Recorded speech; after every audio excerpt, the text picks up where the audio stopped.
자, 하나님 말씀입니다. 누가복음 23장 44절에서 49절을 봉독해 주시기 바랍니다.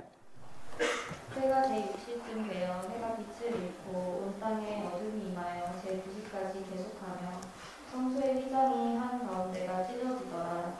예수께서 큰 소리로 불러 이르시되 아버지 내 영혼을 아버지 손에 부탁하나이다 하고 이 말씀을 하신 후 숨지시니라. 백부장이 그들의 일을 보고 하나님께 영광을 돌려 이르되 이 사람이 정녕 의인이었도다 하고 이를 구경하여 보인 우리도 그 된 일을 보고 다 가슴을 치며 돌아가고 예수를 아는 자들과 갈릴리로부터 따라온 여자들도 다 멀리 서서 이 일을 보니라. 아멘. 오늘은 막힌 담을 허신 예수. 오늘은 종료주일이고 십자가를 지시기 위해서 갈릴리를 떠나 예루살렘으로 향하는 예수님의 여정은 예루살렘 입성으로 절정을 이룹니다. 예수님은 종료주일에 제자들과 함께 감람산 동쪽에 있는 베다니에서 출발하여 벳바게로 갑니다. 벳바가에서 어린 나귀를 구하여 타시고 예루살렘 성으로 들어가셨습니다. 가시는 길에 무리가 호산나 이렇게 외치면서 예수님이 왕으로 오신 것을 환영합니다. 이렇게 하면서 예수님의 공생의 마지막 주간이 시작됩니다. 특히 16장으로 구성된 마가복음의 분량으로 볼 때 3분의 1 정도를 할애해서 생의 마지막 주간을 비중 있게 다루고 있습니다. 금주가 나의 생의 마지막 주간이라 한다면 어떻게 우리 여러분 보내시겠습니까? 예수님은 아주 담담하셨습니다.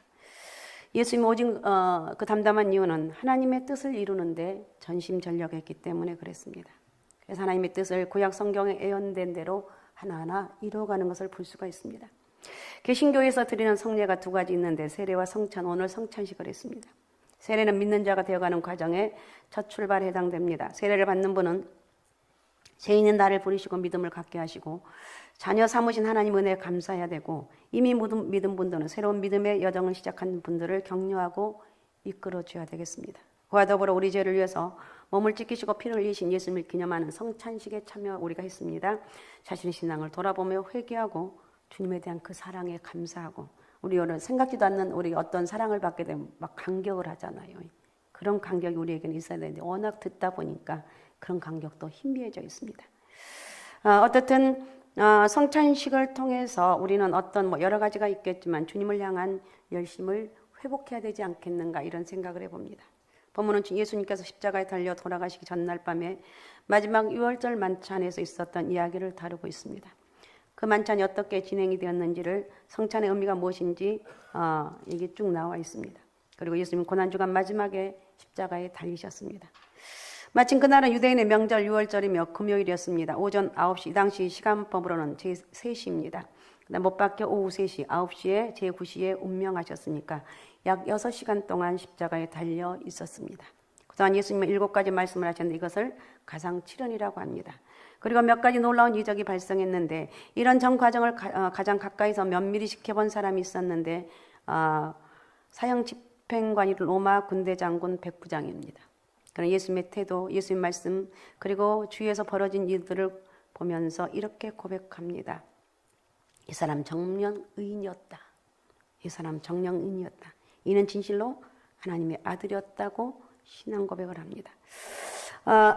외경인 빌라도 행전을 보면 백부장은 이 백부장의 이름을 롱기누스라고 그러고 베드로복음서에 의하면 페트로니우스라고 기록되고 있는데 전승에 의하면 그가 후에 예수를 믿는 그리스도인이 되었고 복음을 전파하다가 지금은 터키 갑부아 도기아에서 순교했다고 전해집니다. 예수님의 죽음 앞에서 로마 백부장이 신앙 고백을 했다는 것은 엄청난 의미를 가지고 있습니다. 예수님을 신성 모독죄로 고발한 유대인들의 시기와 기득권층의 탐욕으로 인해서 사형을 집행한 백부장 예수님은 진정 살아계신 하나님의 아들이었다는 고백을 통해서 예수님께서 무지하셨다는 것을 증거하고 작은 일례지만 무지한 예수님이라고 증거하고 있습니다. 또한 그의 신앙 고백을 통해서 지금까지 유대인 안에만 갇혀있던 하나님 말씀이 널리 전파되어서 이방 선교의 문이 열리게 되는 과정이 됩니다. 뿐만 아니라 당시 수치와 멸치의 상징이었던 십자가가 예수 그리스도로 말미암아 하나님의 능력과 구원에 대한 상징으로 바뀌게 되었습니다. 이처럼 백부장의 신앙 고백은 다른 제자들의 신앙 고백과는 다른 큰 의미를 갖고 있습니다. 따라서 예수님을 십자가에 못 박은 책임자인 로마의 백부장이 이러한 신앙 고백을 할 수 있었던 것은 엄청난 일입니다. 엄청난 일입니다. 그래서 이 백부장이 청령 하나님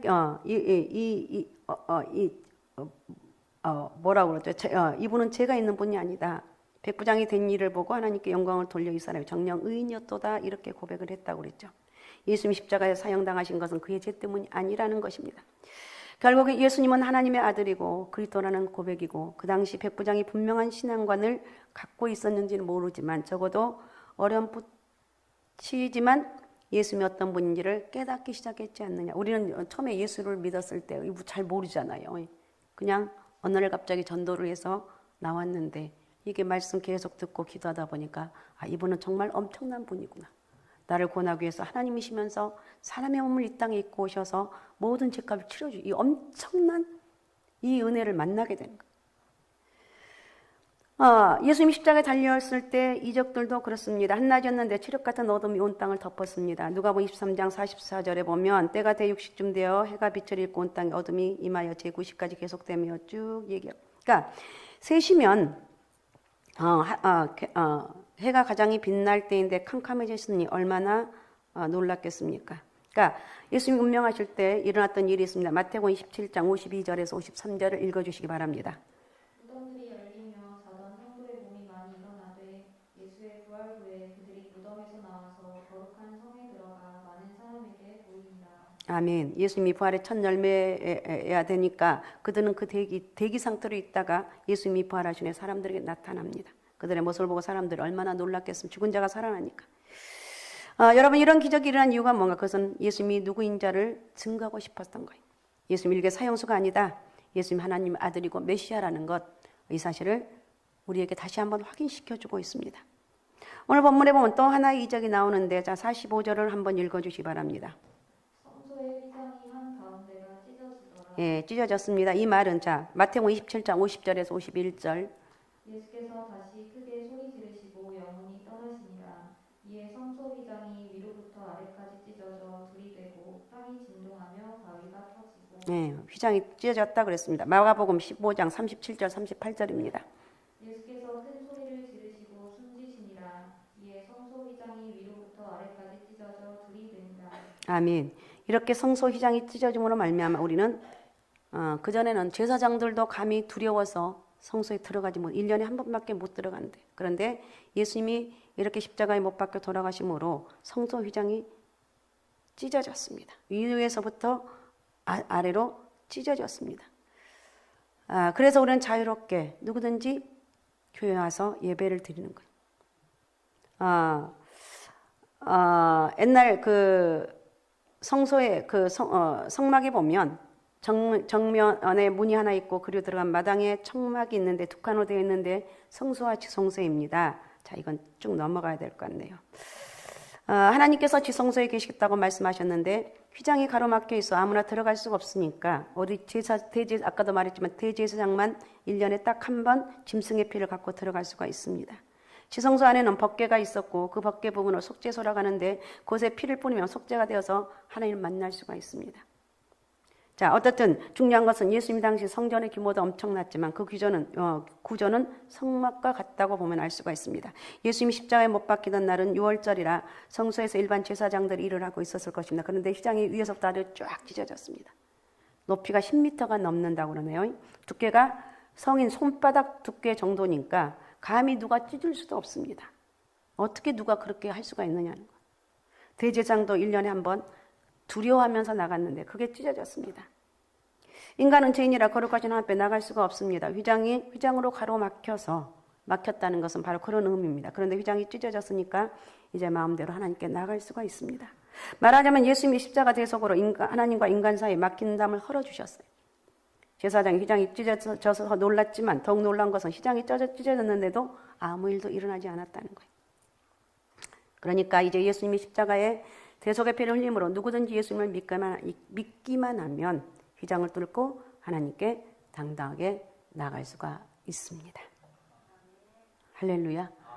이런 사실을 히브리 기자는 이렇게 말합니다. 히브리서 10장 19절에서 20절을 읽어주시기 바랍니다.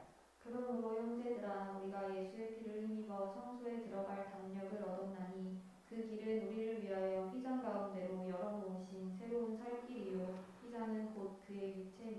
아멘. 예수님이 십자가에서 자신의 육체를 찢으시고 피 흘려 죽으심으로 막힌 담을 허시고 세계를 열어놓으셨습니다. 인간은 본래 하나님과 함께 사는 존재로 창조됐는데 하나님과 동행할 때 생명과 기쁨이 있습니다. 여러분, 하나님의 은혜가 회복되면 그렇게 기쁘고 행복할 수가 없어요.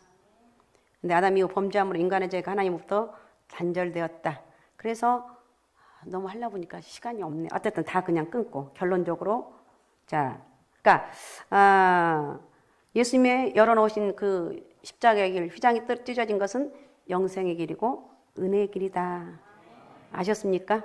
잊지 마시기 바랍니다. 그 은혜로 우리는 살아가는 복된 하나님의 사람들입니다. 아무쪼록 오늘 짧게 말씀을 전했는데 오늘 말씀을 명심하시고 막힌 담을 허신 예수님을 의지하며 다시 한번 영적인 힘을 얻고 우리 학생들은 얼마나 감사해요. 우리 학생들 보면 난 너무 감사해요. 제 때는 쟤만 할 때, 쟤네들만 할 때 예수님 몰랐거든요. 쟤네들은 마음껏 와서 예배드리고 찬양하고 가장 큰 축복입니다. 어쨌든 어릴 적부터 하나님 만났으면 깊이 정말 바른 예배를 드리고 하나님 은혜가 늘 여러분 인생에 함께하는 그런 역사가 있으시기 바랍니다. 예수님을 의지하며 끝까지 승리합시다. 오직 예수, 오직 믿음, 오직 성령 충만함으로 우리가 하나님이 언젠가 부르실 것인데 당당히 천국에 들어가서 할렐루야 하면서 영광 돌릴 수 있는 역사가 있으시기 바랍니다. 자, 이 시간 말씀 생각하면서 같이 기도하겠습니다. 오늘은 다른 건 할 수가 없지만 예수님이 십자가 못 박혀 돌아가신 것은 내 죄를 위해서 막힌 담을 헐어버렸다. 이제는 담대하게 하나님 앞에 올라왔다. 오늘 주님이 오늘 성찬식을 통해서 우리에게 깨닫게 하신 하나님의 은혜를 잊지 말아라. 십자가의 대속을 통해서 어떤 일이 있어도 여러분 엄청나게 잘 나가고 여러분 형통한다 할지라도 믿음으로 살아가라는 거예요. 성령 은혜 안에 살아갈 수 있는 영적인 은혜가 있으시기 바랍니다. 자, 우리 주여 3번 부르고 우리 같이 통성으로 같이 기도하겠습니다. 주여, 주여, 주여.